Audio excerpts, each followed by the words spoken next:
Thank you very much indeed for coming in out of the rain. We had such a glorious day yesterday and we hoped it would last today, but it's just let us down at the last moment. So yesterday when I was here, I talked about the bodies that we found in a mass grave under Kendrew Quad. And although my job here is to be the president of the college, I have a real life elsewhere. And that real life is that I'm a human anatomist and I'm a forensic anthropologist. And my job is identification of the human, or what remains of the human, for courtroom purposes. So I never quite expected when I took on the role of being president that part of my real world would actually come in here with me. But I have a very big disclaimer to make first of all. I am not a historian, so anything in here that's wrong is entirely my fault.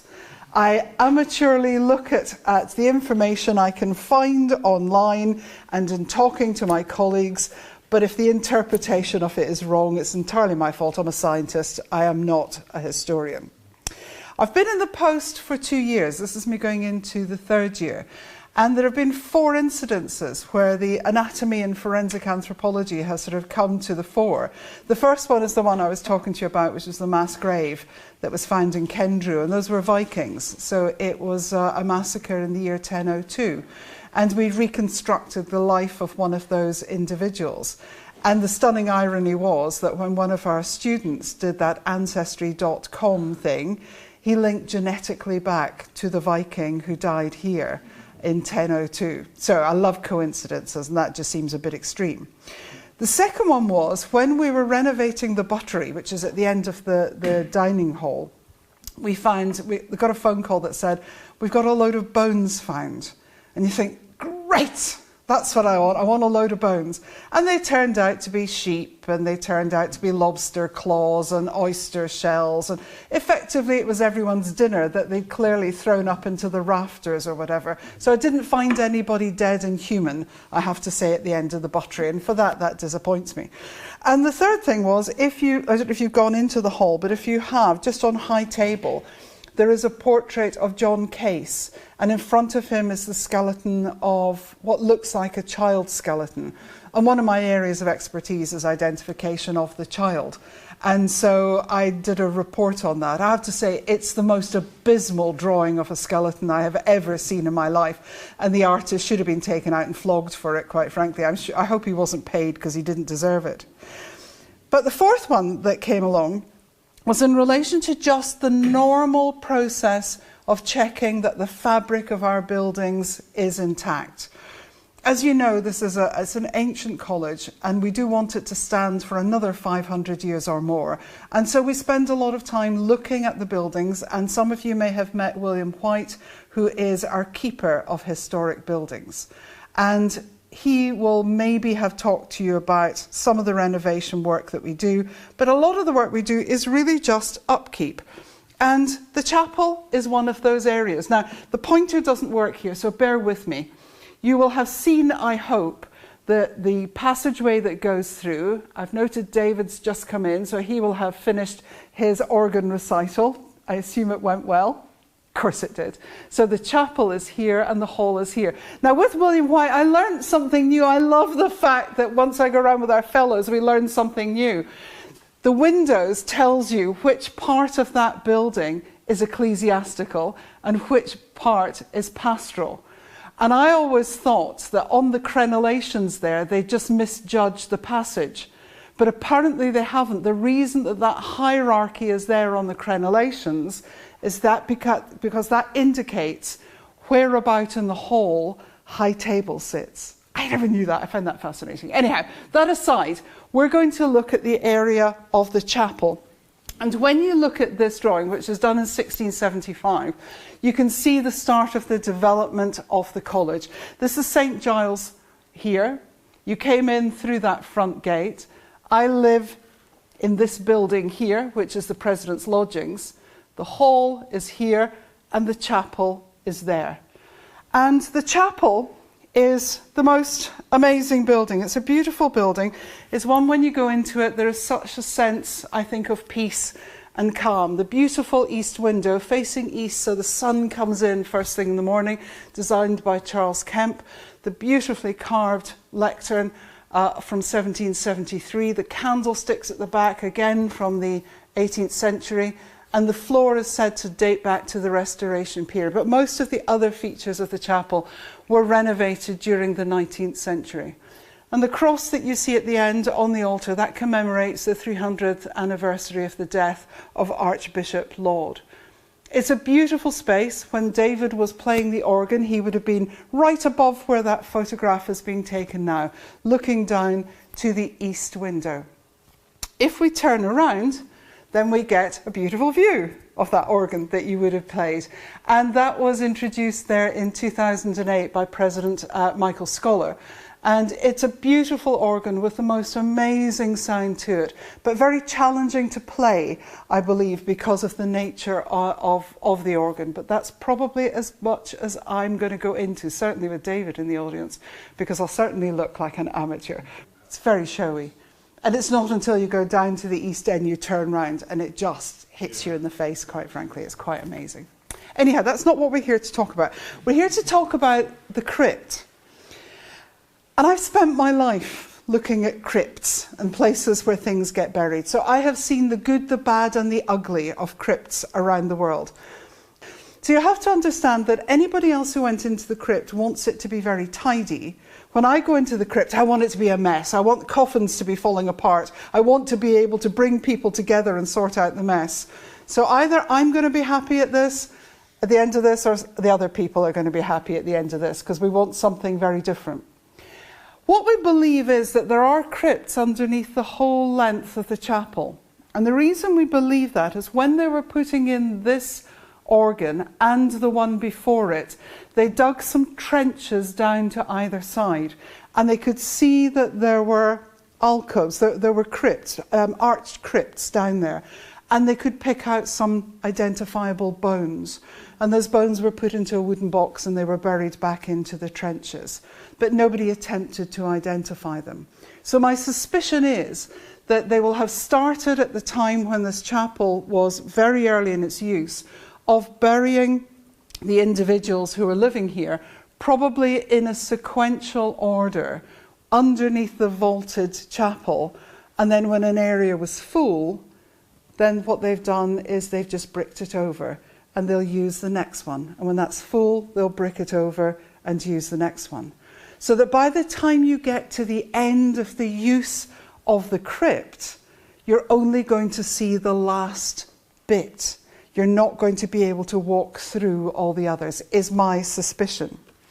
So when we look at this is a plan probably from about 1949. We're not sure of the date, but there were some big changes about to happen in the chapel as we brought in some heating and such things. So this is the door you come in. This is the full length of the chapel. This is where the altar is. Off down here there's a door, a secret door that comes into the president's lodgings. And that's the area that was unfortunately known as the hen pen. And it was the hen pen because all of the individuals who were praying within the chapel were men, because all of the academics were men. A woman in there would have just distracted them from their prayers. And there was only one woman in the college, and she was the president's wife. So we wanted to be able to take the president's wife into chapel so that she could observe chapel, but not disrupt all the men who were at prayer. And so she was penned in there, which is why it's called the hen pen. And there is a door that connects the president's lodgings down into the chapel. The one that we're going to look at is that space above there, and that's called the Baylie Chapel. And the Baylie Chapel is the last bit of the crypt that we can actually go down into, and that's where I'm going to take you. We can't go into the crypts along here because I think they have all been blocked off, and you'll see when we go down why I think that. But this is the only area to which we currently have access. So we wanted to go down into the Baylie Chapel. So when we look at the history of this space, and just to remind you where we are, this is front quad where you came in, there's hall, and there's the chapel. And the Baylie Chapel is just that little area up over the top. So the college was founded as St. Bernard's College in 1437. And the main chapel was consecrated in 1530 and dedicated to St. Bernard of Clairvaux, who was a Cistercian order. When Sir Thomas White bought the college over and developed St. John's, the chapel became rededicated to St. John the Baptist in 1557, 2 years after the college was set up. But it wasn't for another 100 years or so that we started to build the Baylie Chapel in 1662. And it's called the Baylie Chapel because it was named after President the Revd Richard Baylie. And as you would expect, many of the presidents of that time were of a monastic order. So they were individuals who were training for the ministry, training for the priesthood. Richard Baylie died in 1667, and this is important because he died before the chapel was finished. Now, I suspect presidents wouldn't possibly have an ego, but I suspect that as he was getting older, he wanted to build a chapel that would carry his name, that he would be buried in. Well, God sometimes has different plans for us, and he died 2 years before that chapel was completed. So it meant he had to go somewhere else, and that becomes important. However, the chapel was completed in 1669. So it took 7 years to build the chapel, and if you go into it, please go into it. It is such a beautiful little space. In 1674, we see President Baylie's son being buried in the Baylie Chapel. He's called Baylie. He's going to want to be buried in Dad's chapel, isn't he? So he goes down there. But we don't see anybody else from our records going in there until 1748. Quite a period of time from when Richard Baylie Jr. went in until we start to get the succession of presidents. So down in the chapel, from our records, we expect to find Richard Baylie Jr., we expect to find President Holmes, William Holmes, we expect to find his wife, Sarah Holmes, Sarah who would have gone into the hen pen, but Sarah was incredibly important to us because she was a huge benefactor to the college as well. And we still have the Sarah Holmes dinner here every year to recognise that benefaction, and her portrait sits in the Great Hall. After Sarah came President Derham, then President Dennis, then President Marlowe. Then we have a major rework of the main chapel.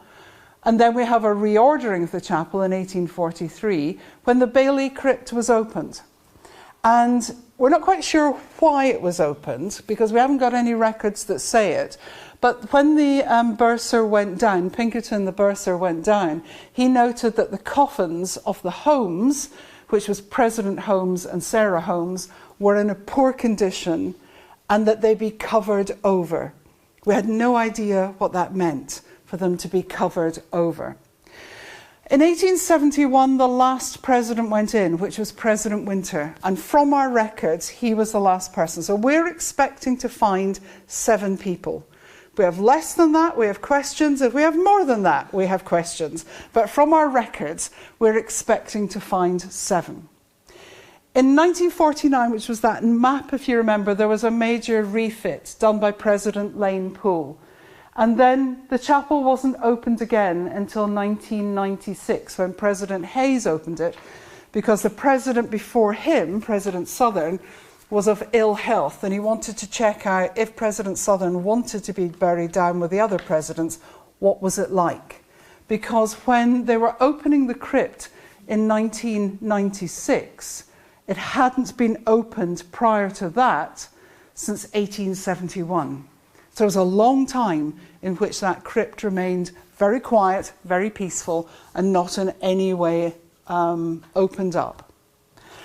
I talked about 2007 into 2008 when the main chapel work was going on for the new organ, but we didn't go down into the Baylie Chapel. We went down in trenches on either side of where the new organ was going in, which is how we found so many of the other structures associated with burials. And then in 2024, when I said Gosh, what a dreadful state the carpet is in the Baylie Chapel. I think it's time we replace the carpet. They said, well, if we're replacing the carpet, we could go and do a check on what the infrastructure's like. And I thought, what a good idea. What a darned good idea. Let's go down and have a look. So, if you go into the Baylie Chapel, this is what it looks like. And we're looking towards the east window. And when the major refit was done in Victorian times, all of the monuments were moved into the Baylie Chapel. Well, not all, but the vast majority of them were. And it's a beautiful vaulted ceiling, and it has a lovely stained glass window, which again looks out towards the east. And you'll see on there that there are three names. Richard Baylie is, of course, in the middle, because it's the Baylie Chapel, and he's the most important, so he has to be there. But on either side of him are two other presidents that are particularly important. William Laud, who was Archbishop of Canterbury, and William Juxon, who was the president who took the confession of Charles I. These are really important presidents who held really important roles elsewhere within the country. Now, there is a reason that the three of them are there together. It's because they are all buried together, along with Thomas White, who was our founder. And they are buried under the altar at the end of the main chapel. Because if you remember, Richard Baylie died before his chapel was finished, so he had to go somewhere.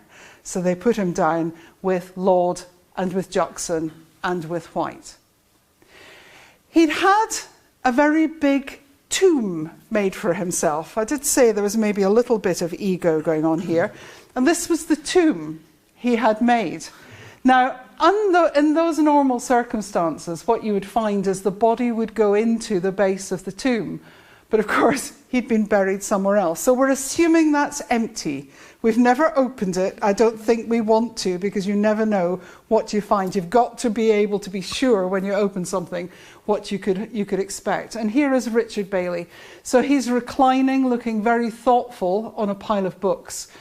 And he was born in 1585, died in 1667, and twice he was president at St. John's. Twice he was Vice-Chancellor of the University, he was Archdeacon of Nottingham, and he also the Dean of Salisbury Cathedral. And we see quite a lot of that in relation to the presidents of St. John's, the early presidents. They were very much and very important in terms of the hierarchy within the church. So he was our 11th president and our 14th president. The first tranche was from 33 to 48, and the second was from 1660 to 67. And he started to build the chapel in his second tour of duty in 1662. And it would be completed in 69, 2 years after his death. That's in the Baylie Chapel, and it's looking just behind that back piece is the main altar, looking into the chapel, and you can see the herringbone floor on the side. And there are two plaques on the front, and we'll come back to those in a moment. So what we found before we go down, before you open a crypt, you do all your research. You want to be able to have all the information prepared so you can figure out what to expect. And we've done that. So these are our presidents, the first set of our presidents. And not just our presidents, but our individuals, from the archives that tell us they were buried in the crypt. We don't think, of course, it's the Baylie crypt. We think these are the individuals in the main crypt, because they're all being buried before the Baylie crypt is started. Within there, we have some important names. Thomas White, who was our founder, Archbishop Laud, Archbishop Juxon, and President Baylie, the Revd Baylie. Those are the ones that we know are all supposedly in the crypt. And some of them in there are our presidents who also are not really terribly identifiable. Hutchinson never did anything that really concerned us of terrible great interest. How awful to be in a position to not really be remembered for very much.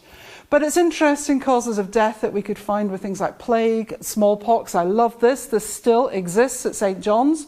Our fellows may die from being overworked, or so they will say. Gareth, it's worth your while noting, we do that to our fellows. And so we know that the four with the arrows are buried underneath the altar. When the Baylie crypt is opened, these are the other individuals from our records after that date.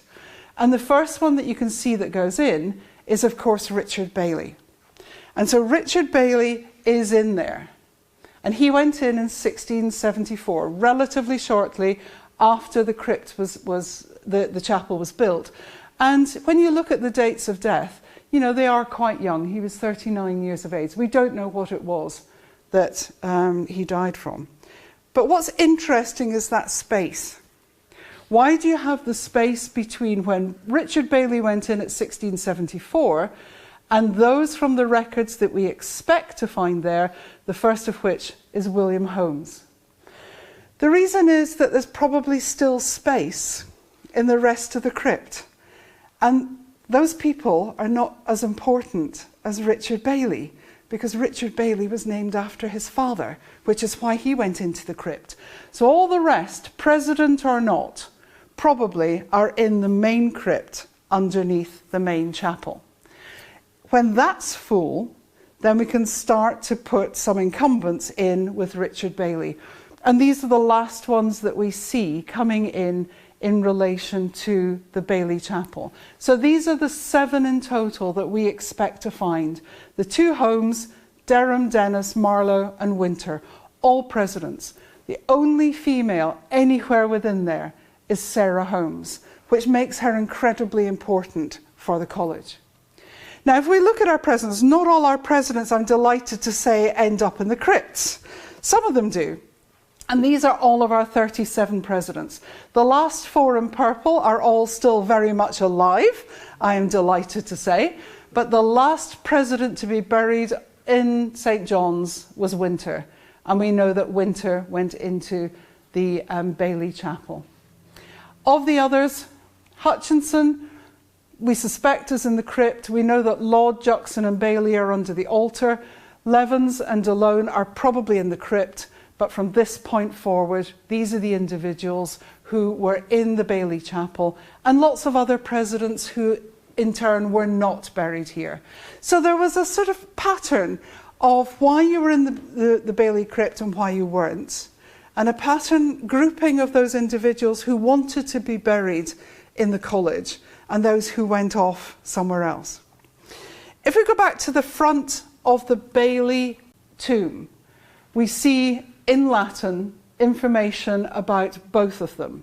So that this is Richard Jr. and the information about him, and this is Richard Sr. Now, Richard Jr. didn't do an awful lot. He wasn't a president, he was the president's son. So how come the president's son gets such priority when all the other presidents probably had sons and they didn't get this at all? And there's a very good reason for it. And the reason for it is the president who came after Baylie. And his name was Peter Muse. And Peter Muse, he attended Merchant Taylor School in London. He got a scholarship here at St. John's and started that in 1637. And he graduated on several occasions up until 1645. Bear in mind, at this point, St. John's is really in the midst of the Reformation. So the royalism, which side are you on, which side are you not on? He joined the Royalist Army when Civil War broke out. And they say he was really good at disguising himself. Look, I'm terribly sorry, but he's got a rather obvious birthmark, does he not? How was he supposedly so good at concealing himself? That one I don't get.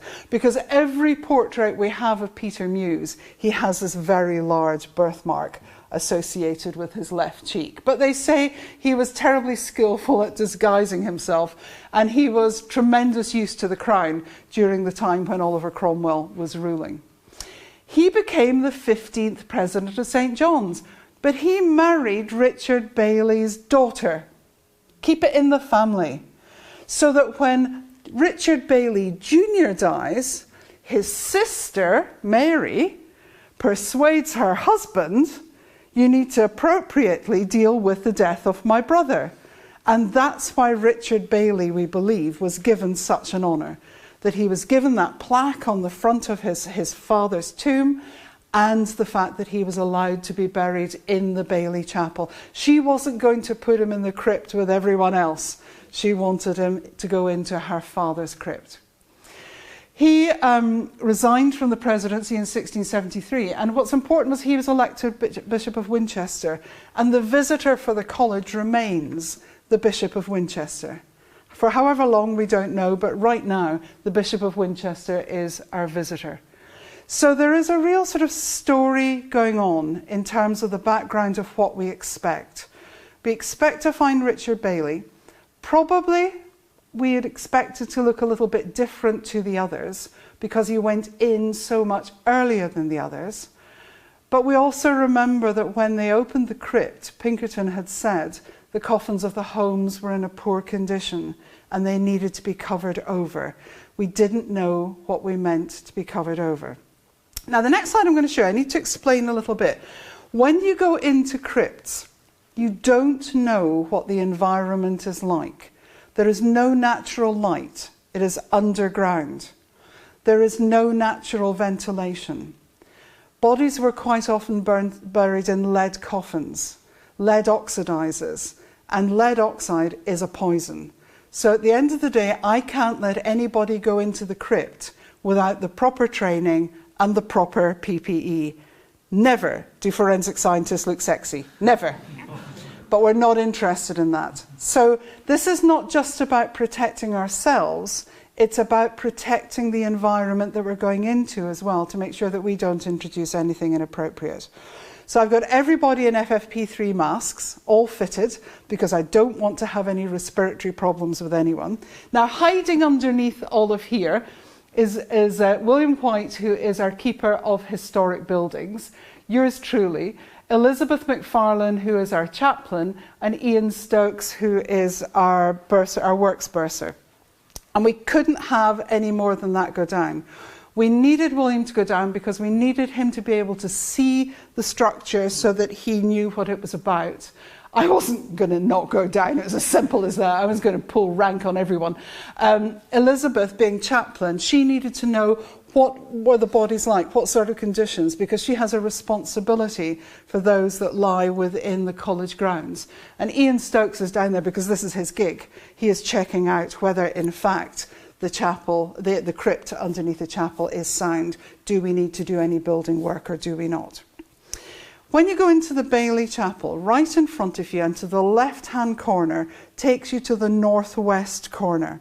And when we pull the carpet back in the northwest corner, what we're able to do is to remove the flagstones, and you can see down here that it opens up a stair. So there's a stairway here, but we in fact put a ladder in. And that's the route by which we're going to get access down into the crypt below the Baylie Chapel. On the top of it, there is a big stone with a clue as to where that stone takes you to. I love the fact that people need to put those signs on, the vault's here. You know, there's a great big clue when there's an iron ring that says, you know, you want to lift something. And so what we have to do is we have to get works in with the proper equipment to be able to lift these stones because they're inordinately heavy.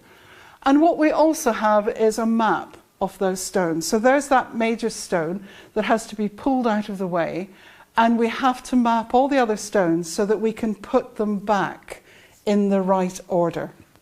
So that's the floor.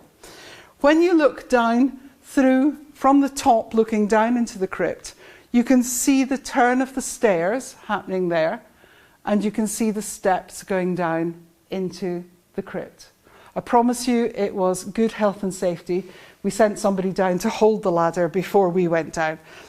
And I simply couldn't resist the next slide. I just couldn't. You know, wherever you put a hole in the ground, men will look into it, won't they?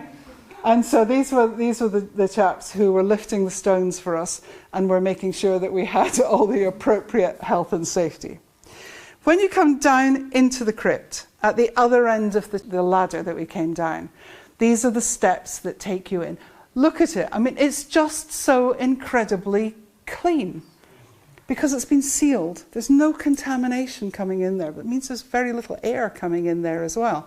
but it has no smell to it, and it's really very bright. We've set up lights because there is no electricity down there. There's no form of lighting. A little bit of fall of rubble, but I think that's mainly from moving the stones that were up above. So we come down the ladder and we come down into the crypt.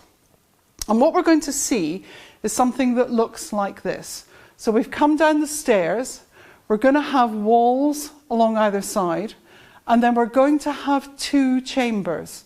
One chamber that is slightly longer than the other. It's about 3.3 metres wide, it's about 6.3 metres long, and north is roughly in that direction. And that's all it's going to be, just a simple little chamber. And this is what it looks like. So that's the wall, if I go back one, that's looking at this front here. We've come down the stairs and we've turned and we're looking at this front here. So that's what we see.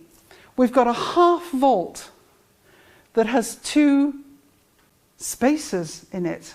We don't quite know what to call them. They're sort of housings.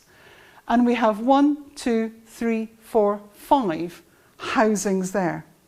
It's a stone face, it's got brick, and it's been cemented. And that's what we think that they meant when they said we need to cover over the coffins.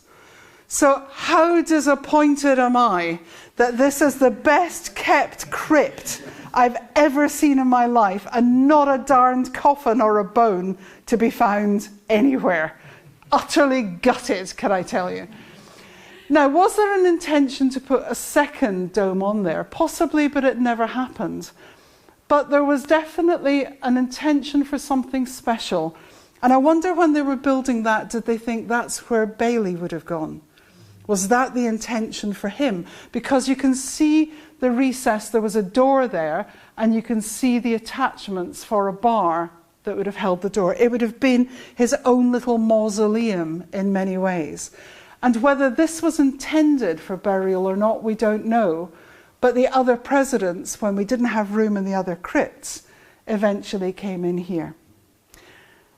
Baylie is down here. Baylie Jr. is down here, which is interesting because he didn't go in there. Why didn't he go in there? Who's in there are William and Sarah Holmes. So this is what it looks like. And these are the words that are on those stone faces. So Sarah Holmes to the left, the widow of William Holmes. William Holmes, who was the president, to the right. And then the 5 covered over areas with Richard Baylie at the bottom right. The date is so different to the others, but we think we have a reason for that. But what we don't have is a reason for why it's actually written as died 1674, aged 39, whereas all the others were done in Latin. Why was his done in English? If he was the first one to go in, you would have expected it to be in Latin. And if they were all being covered over at the same time, you would have expected all of the facings to be in the same language. We have absolutely no idea why Richard Baylie Jr. was handled in an entirely different way in terms of his facing plate compared to the others.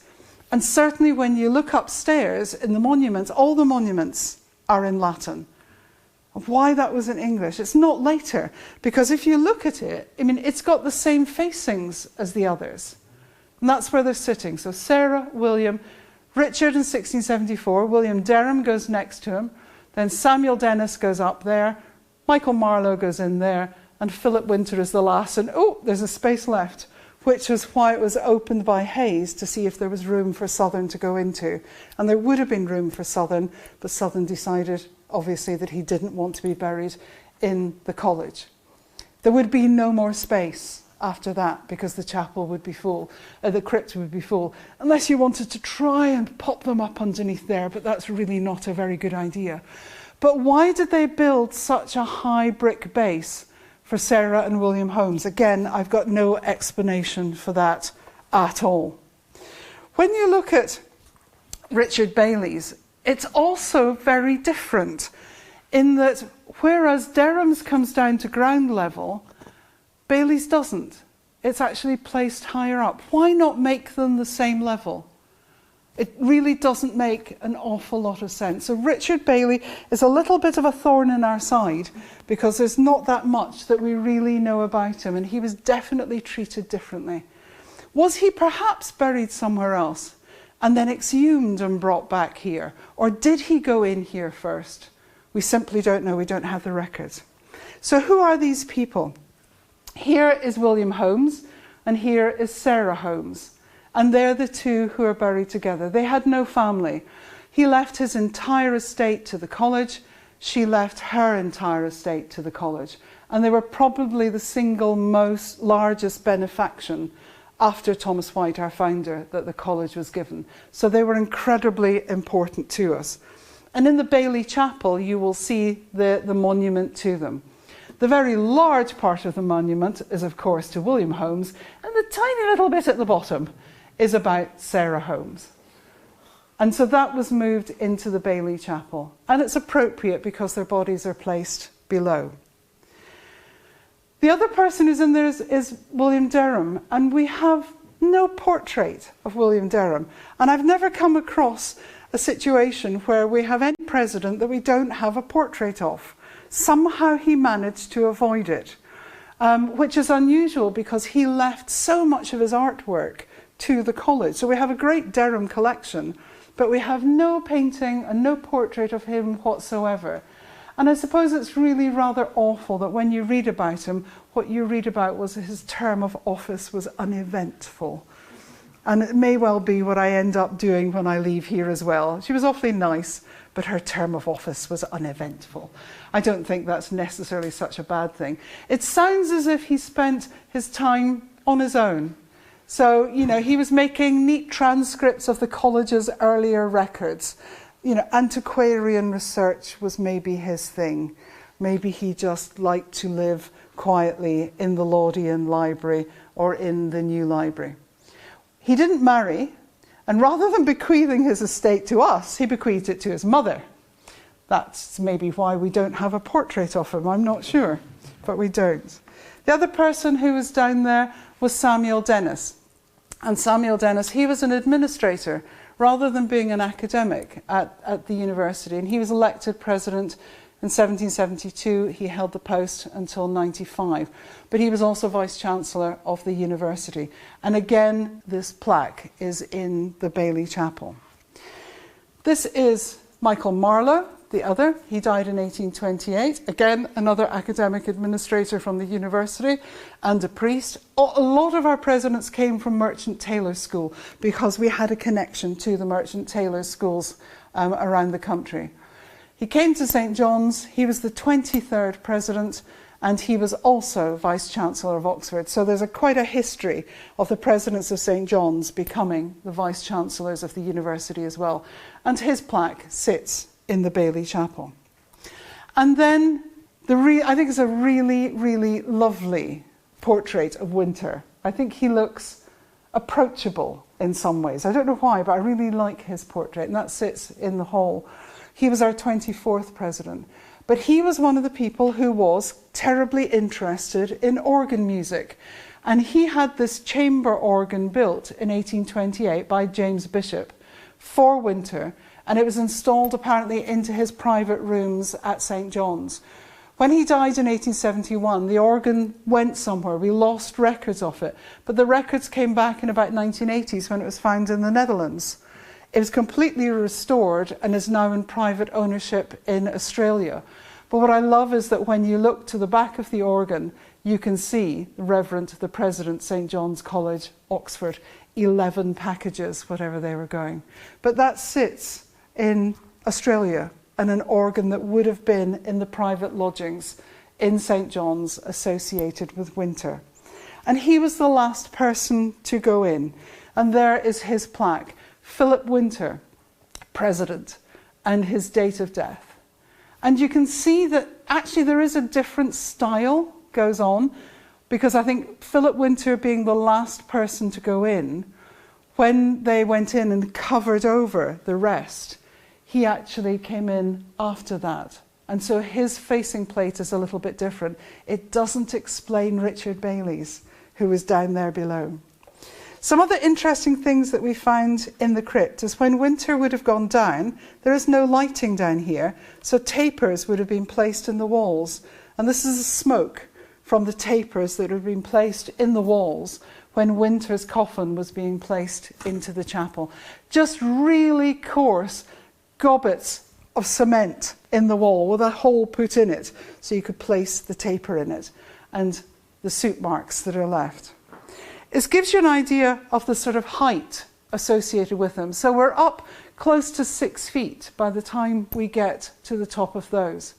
And when you look at the top, it's actually very, very coarse. This is coarse cement that has just been placed over the top. There's the brick walls. The coffins, we're assuming, are inside there. So entombed and protected. I so wanted to break it down, but no one was going to ever forgive me if I did that. But you can see the coarseness of the cement all the way around. And this would have been done in the 1800s. This one would have been done, of course, obviously after winter, so towards the end of the 1800s. What we also noticed, which was really interesting, is all the way around on so many of the stones, we found the mason's marks. Different marks made by the mason that said, I did this brick, I made this brick, I made it fit. And we probably had about 8 or 10 different marks associated with different masons, although some of them are possibly the same. But we think there's probably at least 6 or 7, maybe even 8 different masons involved in creating that stonework. Now, I did mention that in '96, when we were looking at identifying whether there was room for Southern, we opened the chapel and President Hayes did it. And so the team at the time decided that they would leave a little time capsule. It's St. John's, of course, we left a bottle of port. Of course we did. And the mason left his name and his date that he had been down there. But as I say, Southern didn't go in. But in 1996, that had been done, and that was there for us to find. And so we put it back, because we thought that was an appropriate thing to do. And I talked to you about why I thought the crypts would have been sealed over, because I suspect around the whole length of the Baylie Chapel, we will have those similar vaults. Now, we're at the back of the Baylie Chapel there, so there's nothing beyond there. There's no crypt beyond there. The main crypts would be on the other side of that wall and running the full length of the chapel. So I suspect what we have is a series of vaulted crypts all the way down the length of the main chapel, but blocked off now so that we can't gain access to them from the Baylie Chapel. So just in drawing us to a close, I can't show you any bodies, I can't show you any coffins. Trust me, nobody is more disappointed than I am. But I love the chapel. It's a beautiful chapel. Richard Baylie is very much a part of that chapel. He sits there and looks gazing and lovingly up towards his own stained glass window. And when we decided that we would have college cats, we had to, of course, name one of them after Baylie. And so Baylie was named after President Richard Baylie. Cats have characters, and he's very peaceful, he's very thoughtful, he's kind of an old man who takes himself quite seriously. And so I feel as if Baylie is probably channeling the inner personality of Richard Baylie. Who would know? But it's a nice idea. Thank you for your time. Thank you.